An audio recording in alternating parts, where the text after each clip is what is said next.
Every time I head down here, I feel like I should be packing for an expedition. You know, water bottles, snacks, fully charged phone, maybe a backup plan or two. Because if history has taught us anything, it's that heading off into the unknown without proper preparation doesn't usually end well. Which brings us to today's From the Vault episode. It's the story of Burke and Wills, Australia's most famous, most expensive and most mistake-ridden expedition. They set out with marching bands, wagons, camels, even a dinner gong, and an optimism that wildly outweighed their experience. Let's just say I'm hoping my own journeys go a little better than theirs. This is a Squiz Kids podcast. Your fresh take on what's happening in the world around you.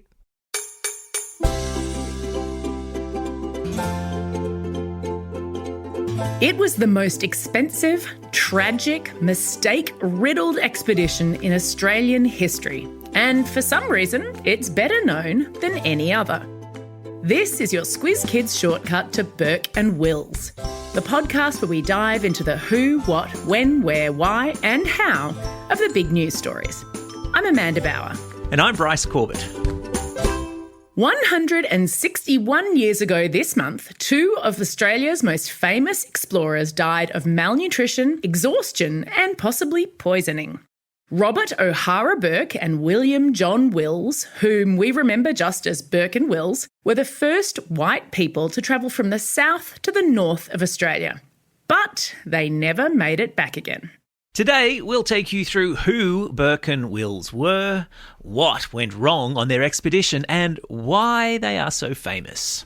Listen carefully, there's a squiz at the end. Who? Okay, Bryce, we're definitely going to need the Squiz Kids time machine for this. We're going back, way back, to Melbourne in 1860. It's gold rush time.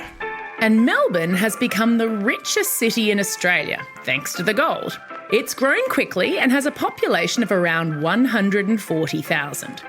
But there are still no cars, no planes, certainly no GPS, and none of the white settlers actually know what's in the middle of Australia. There's a theory that there could be an inland lake, and there's a race on to be the first to find out. The South Australian government has offered a massive reward to anyone who travels through the middle of the continent. And the Victorian Exploration Committee wants to beat them.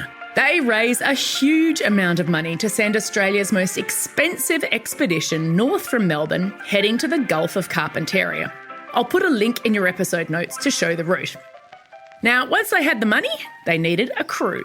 And they chose Robert O'Hara Burke, a policeman from Ireland, to lead the expedition. Now, this policeman had no experience in exploration and no bushcraft skills. So, Bryce, imagine organising a sailing trip and appointing a captain who doesn't know how to sail. Crazy. Burke had a big personality and he was decisive, but as we'll learn, he made some deadly decisions. William John Wills was an English surveyor and surgeon, and he did have bush and exploration experience, but he was a man who followed orders, even if he disagreed with them. Wills was chosen to be Burke's third in command, and let me just take a moment here to say, William Wills? What were his parents thinking? Anyway, on August 20, 1860, to the sound of a marching band, Burke and Wills' enormous expedition got underway. There were 28 horses, 27 camels brought in especially from India, the first time they'd been used in Australian exploration, 19 men, 6 wagons, 21 tonnes of supplies and 4,800 kilometres to go. Burke and Wills are on their way. But Amanda, you said Wills was third in command? Who was second, and why don't we ever hear about him instead of Wills? Because that guy got so furious with Burke's leadership, he quit. Let's learn what else went wrong on this deadly expedition. What? The first problem was that the expedition took way too much stuff. Australian explorers with experience knew that the best approach was to travel light so that you could go quickly and spend as little time as possible in the harsh interior. Burke took along an oak table with 2 chairs, dandruff brushes, Excellent. even a gong to ring at mealtimes. That's crazy. With 21 tonnes of supplies loaded up, that's 21,000 kilograms, the wagons broke down on the very first day. It took the expedition 2 whole months to travel just 750 kilometres to Menindee, the last settled area in Victoria at the time. The regular mail coach did that same route in a week. So Burke made the decision to dump some of the supplies, including the lime juice. Oh no, not the lime juice! As everyone knew back then, lime juice prevented scurvy, a disease you get when you don't eat enough fruits and vegetables. Right. 2 of the expedition's 5 officers quit after Burke made the decision to dump a lot of provisions, which is a fancy word for supplies, and then Wills was promoted to second in command. And it was at Menindee that Burke decided to split up his party. That's right. He'd gotten word from Melbourne that he needed to hurry up. Remember, South Australia was nipping at their heels. So he took the fastest horses, the 7 fittest men and some camels and set out for a place called Cooper Creek. He left most of their supplies and their Aboriginal guide behind. Oh dear. Burke had little respect for Aboriginal people and their knowledge, so unlike other explorers, he chose not to travel with them and make use of their knowledge and help. Which really isn't very smart when you have literally no experience in the country you're heading towards and Aboriginal people have survived there for tens of thousands of years. Now, Bryce, this podcast would go on for hours if we dissected everything that went wrong on this trip, so let's summarise. Yeah, good idea. When they got to Cooper Creek, Burke split up the group again but gave vague instructions to those left behind on what they should do. 4 men, including Burke and Wills, raced to make it to the north coast. Wills thought it would take 4 months to get to the coast and then back to Cooper Creek, but Burke thought it would be less and he took just 3 months of supplies. One of the 4 men, Charles Gray, died of starvation, exhaustion and, you've got it, scurvy. The remaining 3 had to resort to eating their animals. Ew. They did make it to the north coast, kind of. The mangrove swamps were so thick they couldn't actually see the sea, but the water was salty, so they called it a win. And then they headed back to Cooper Creek. But Wills had been right. It took longer than 3 months. And after 4 months, the Cooper Creek group had decided that they had to leave.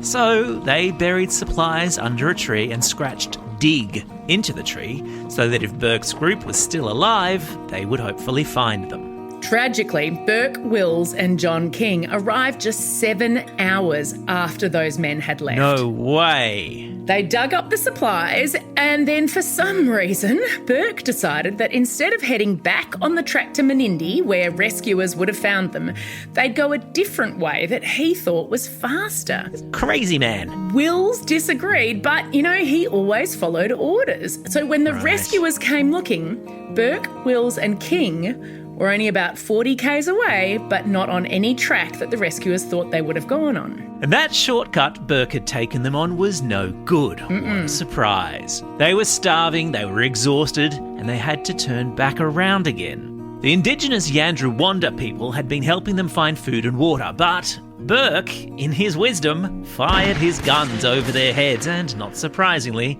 they stopped trying to help. Oh dear. The 3 men had seen the Yandrawanda eating a plant called nardoo, so they did the same. But they didn't prepare it properly. The Yandrawanda could have shown them if Burke hadn't fired his gun at them. And so the nardoo was actually poisoning them. Sometime in late June 1861, Wills knew that he was going to die. He insisted that Burke and King leave him and carry on. But a few days later, Burke died too. The Yandrawanda then took pity on King and they sheltered him for 77 days until rescuers came. When Burke's and Will's bodies were recovered and brought back to Melbourne, they were given a hero's funeral and 40,000 people came. Wow, Amanda, that is something I find surprising. I mean, Burke made so many mistakes and in total 7 men died on this dreadful expedition. Why were they thought of as heroes and why are they still so famous today? Why? Well, Burke and Wills did win that race to cross Australia from south to north. Although, honestly, I find it completely unfair that we say Burke and Wills. I mean, John King was there through all of it too, and he actually survived. Right. Sadly, though, that trip did ruin his health, and he only lived another 10 years to the ripe old age, not of 33. Wow. Imagine that. He was 21 when he was on this crazy journey. Nuts. A second reason that Burke and Wills are so famous is that they created valuable maps and observed and recorded new species on the expedition. Now, the only reason we have that information is that before he died, Wills buried all his journals at what is still known as the Dig Tree, that one at Cooper Creek. And I guess their story is appealing because it's a bit like a movie. You have a dangerous challenge, flawed characters, a punishing landscape, and lots of conflict and drama. Absolutely, and lots of lessons learned about what not to do on an expedition. And sometimes you remember the tragic stories, the failures, better than the happy successes. I mean, just look at Anzac Day or, Romeo and Juliet. Yeah. There have been movies made about Burke and Wills, books, poems and songs written. I'll put some links in your episode notes. And whatever happened to those South Australian explorers?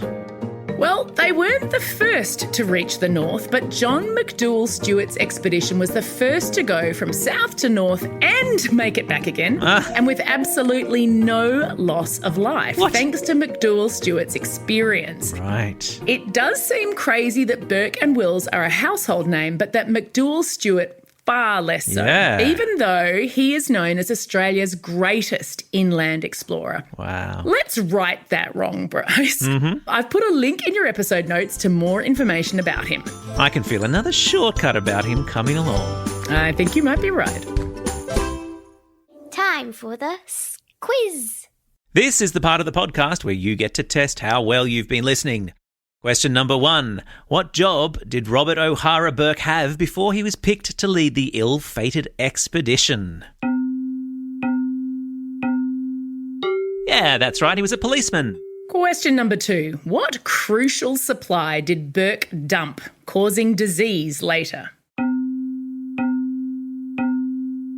The lime juice! Don't dump the lime juice. Question number 3. What is the name of the South Australian explorer who successfully made it from south to north and back again? Yep, his name was John McDouall Stuart. That's all we have time for today. Thanks for joining us as we explored the who, what, how, where, why and when of Burke and Wills. Now get out there and have a most excellent day. Over and out.